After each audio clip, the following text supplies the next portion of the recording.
शुभ सकाळ. आज आहे शुक्रवार आणि आज घाना बांगड्यांचा कार्यक्रम आहे आणि त्याच्यासोबत सवाष्णी सुद्धा जेवायला बसवायच्यात. तर आम्ही सकाळी पहाटे 4लाच उठलोय बघा आणि पुरणपोळीचा स्वयंपाक बनवतोय. आईंच्या बहिणी आल्यात आणि माझी आई सुद्धा आली, त्यामुळे भरपूर महिला आहेत स्वयंपाकासाठी. आणि कालच मंडप बांधलेला आहे. लग्नघर म्हटलं की मंडप तर येणारच आणि खूप छान बांधले, खूप छान वातावरण झालंय. सगळे रिलेटिव्ह आलेत, नातेवाईक आलेत आणि खूप मज्जा येणार आहे आज घाना बांगड्याचा कार्यक्रम असल्यामुळे. तुम्ही नक्कीच हा व्लॉग कंटिन्यू कराच. आणि सकाळ सकाळ चालले सगळ्यांचा नाश्ता वगैरे, चहा पाणी, आंघोळ्या. तर तोपर्यंत म्हटलं जरा तुमच्यासोबत सुद्धा व्हिडिओ शेअर करावी आजची सुद्धा. आणि आज डेकोरेशन सुद्धा करायचं फुलांचं. असं नावाचं पोस्टर लावलंय रासकर आणि दळवी आणि छान असा बघा मंडप घाललाय आणि लाइटिंग सोडलंय, पण रात्रीचं दिसेल बघा छान असं. आणि सगळेजण घरामध्ये स्वयंपाक करतायत. पिल्लू तशी कुठले ना मला बुब्बू बघायचे बाई, बुब्बू. होय, बुब्बू बघायचे. अरे चिव कुठे आवाज येतो? चिवचा बघ इकडे आली. चिव कुठे? चिव कुठे? चिव आतू म्हण, आतू म्हण, आतू म्हण, आतू म्हण, आतू. आतू कुठे? आतू काकी, काकी म्याव कुठे? म्याव. आज आहे घाना बांगड्यांचा कार्यक्रम आणि सोबतच देवाच्या लग्नासाठीचे सवाष्णी सुद्धा जेवायला बसवायचे होते. तर आम्ही सकाळी पहाटेच उठलो होतो, कारण की भरपूर सारा पुरणपोळीचा स्वयंपाक बनवायचा होता आणि साधारणपणे 8 वाजेपर्यंत आमचा स्वयंपाक सुद्धा बऱ्यापैकी झाला होता. आणि घरामध्ये सगळेजण सकाळी सकाळी चहा नाश्ता वगैरे चालू होतं आणि खूप प्रसन्न वाटतं बघा सकाळी सकाळी लवकर उठल्यावरती. आणि आईंच्या बहिणी शिर्डीवरून आल्या होत्या 2-3 दिवस खास लग्नासाठी. त्यांनी खूप सुंदर अशी तुळशीसमोर रांगोळी काढली होती आणि खूप सुंदर प्रकारे देवपूजा केली होती बघा तुळशीची. आणि घरामध्ये सुद्धा खूप फ्रेश असं वातावरण तयार झालं होतं. त्याची पद्धत बघा ना वेगळी असते देवपूजा करण्याची. खूप सुंदर अशी रांगोळी सुद्धा काढली. इकडे पिया वहिनींचं बाळ म्हणजे आमच्या मावस जाऊबाई त्यांचं बाळ आहे. आई त्यांना घेऊन फिरतायत त्या आवरेपर्यंत त्यांचं. आणि जराव्यांनी बायकांना सुद्धा बोलवायचंय घाना बांगड्याला आमंत्रण द्यायला. आणि तोपर्यंत आम्ही डेकोरेशन करतो घाना बांगड्यासाठीचं. लग्नासाठी खरं तर पाहुणे यायला गुरुवारपासूनच सुरुवात झाली होती, कारण की आत्या आणि माझी आई सुद्धा आली होती आणि आईंच्या चुलत्या आणि बहिणी सुद्धा आल्या होत्या आणि मामांची मुलं सुद्धा आली होती. आणि घरामध्ये सकाळी सकाळी पुरणपोळीचा स्वयंपाक चालू होता, म्हणजे तसं झालाच होता, फक्त पोळ्या करायच्या राहिल्या होत्या. आणि वहिनींचं बाळ बघा इथे आईंच्या कडेवरती खूप गोड आहे आणि किती सुंदर असं स्माईल देते बघा. तर घरामध्ये बाकीची तयारी चालूच होती. कोणी आमटी करत होतं चुलीवरती, तर कोणी पुरण बारीक करत होतं आणि आका मावशी किचनमध्ये बाकीच्या गोष्टी करत होत्या, म्हणजे भजी वगैरे तळत होत्या, बारीक सारीक गोष्टी. आणि सगळेजण अशा निमित्ताने बघा रिलेटिव्ह एकत्र येतात आणि खूप भारी वाटतं. म्हणजे ते वातावरणच वेगळं असतं बघा लग्न घरात. म्हणजे सगळे पाहुणे एकत्र येतात आणि सकाळी सकाळी सगळ्यांना येणाऱ्या जाणाऱ्यांना चहा पाणी नाश्ता देतात. दुसरीकडे हा पुरणपोळीचा स्वयंपाक सुद्धा चालू होता. तर मम्मी आणि बायांची हॉलमध्ये पुरण बारीक करण्याचं काम करत होत्या. तर दुसरीकडे म्हणजे आईंच्या 2-3 बहिणी 2-3 दिवसापूर्वीच लग्नासाठी आल्या होत्या. तर आका मावशी सुद्धा किचनमध्ये भजी तळत होत्या. तर दुसरीकडे चुलीवरती जया मावशी आमटी बनवत होत्या. आणि चूल असल्यामुळे ना खूप मदत झाली, कारण की एवढ्या मोठ्या प्रमाणामध्ये पदार्थ आपण गॅसवर बनवण्यापेक्षा चुलीवरती खूप छान बनवता येतात बघा. आणि मग त्याच्यानंतर मग दीदींच्या मैत्रिणी आल्या, आम्ही नाश्ता वगैरे केला आणि मग तुळशीसमोर फुलांचं डेकोरेशन करण्यासाठी घेतलं. आणि त्याच्या अगोदरच्या रात्रीच दीदींच्या मामांनी जेजुरीहून खूप वेगवेगळ्या रंगाची खूप सुंदर अशी फुलं आणली होती डेकोरेशनसाठी. खास त्यांच्या घरी म्हणजे फुलांची बाग आहे, त्यामुळे खूप भरपूर सारी फुलं डेकोरेशनसाठी भेटली होती. आणि मग त्याच्यानंतर आम्ही सगळ्यांनी मिळून डेकोरेशन चालू केलं. तर बाकीच्या मावश्या तोपर्यंत आम्हाला पाकळ्या वगैरे करून देत होत्या, तर आम्ही दुसरीकडे डेकोरेशनला सुरुवात केली होती. पण त्या अगोदर ना जाता सजवण्यासाठी बाकीचं साहित्य सुद्धा तयार केलं होतं, म्हणजे हळकुंड, सुपारी, हिरव्या बांगड्या, नागवेलीची पानं किंवा ब्लाऊज पीस वगैरे असं साहित्य सुद्धा छान वाटतं घाना बांगड्यांच्या कार्यक्रमासाठी. आणि मग जातं रोवलंच होतं अगोदर. तर दुसरं जातं खरं तर हळद बारीक करण्यासाठी होतं. हे फक्त डेकोरेशनसाठी वापरलं जाणारं जातं होतं.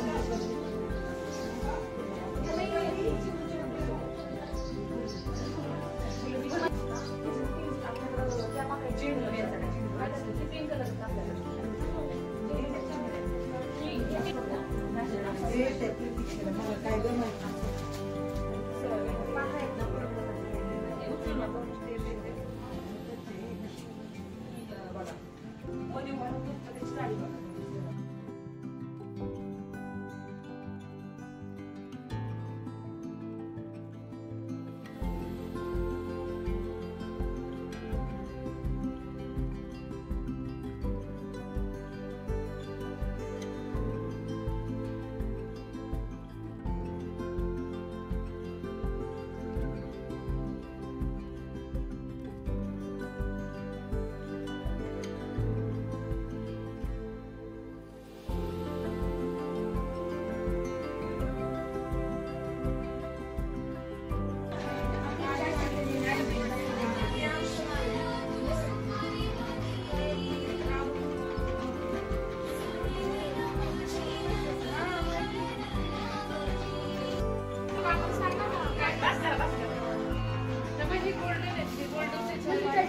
सेंटर ऑफ असं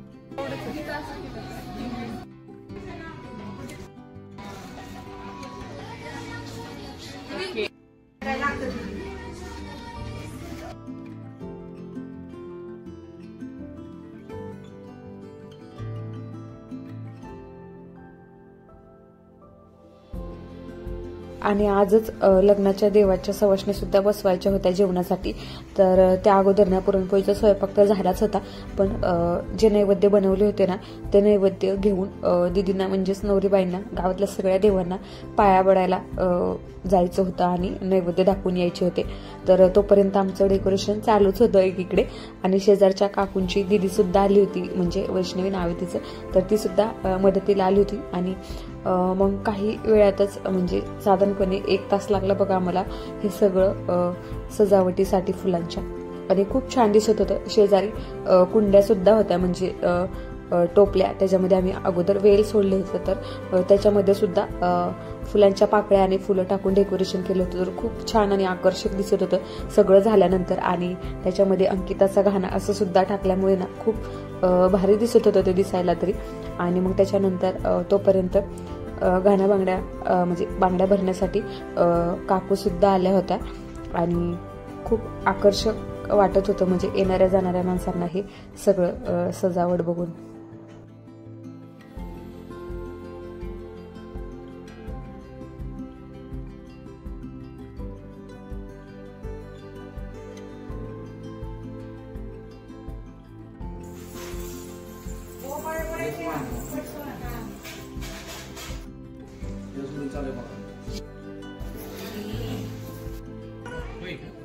काय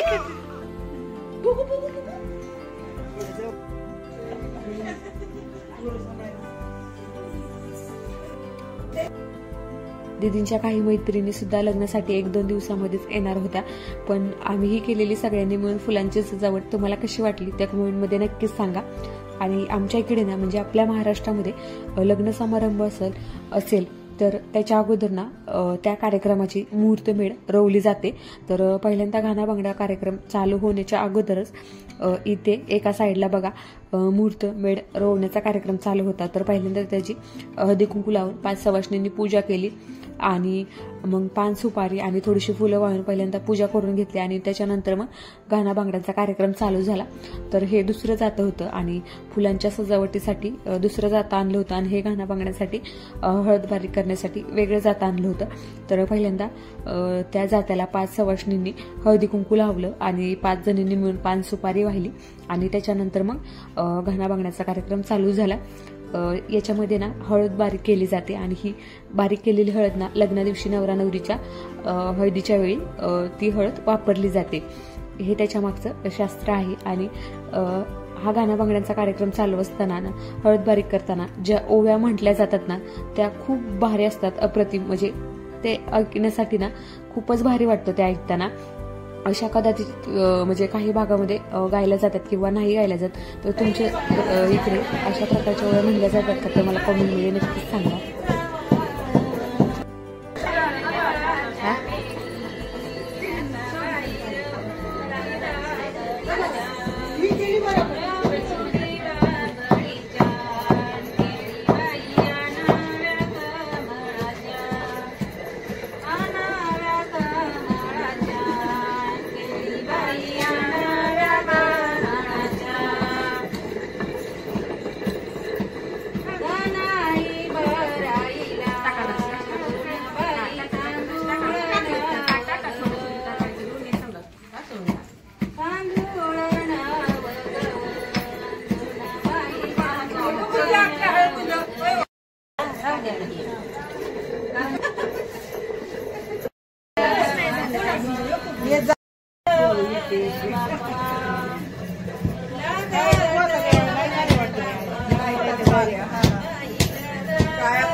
घालून घ्या घाला मला काही नाही तसं अजून घाला किती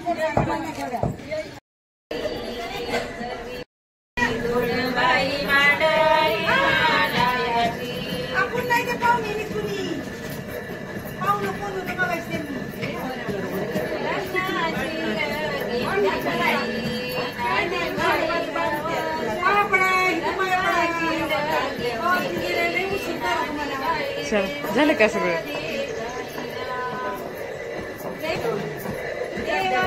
हा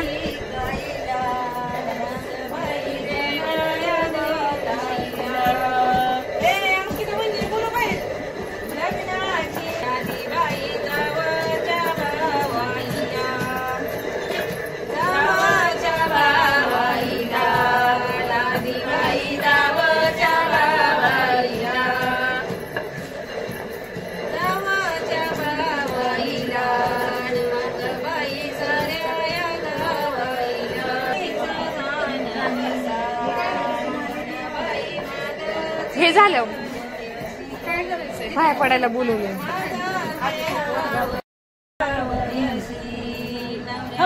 हळूहळू जरा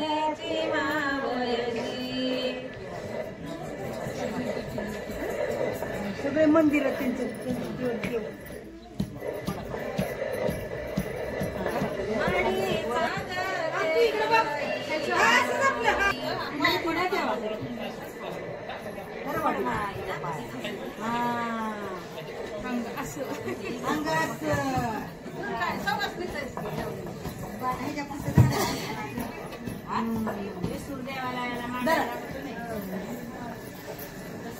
लावा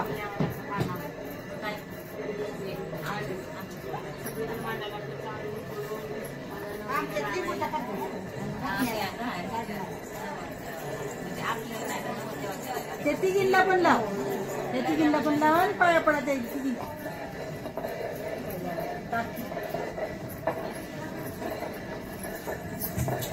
ऑनलाईन लावायची का गाणी? होय माईकला ह्याला साऊंडला. हळदीला वेळ किती, हळदीला वेळ किती, नगरीच्या नारी नवरी तुम्हा पदरी पालवी. घेतलंय की थांबा.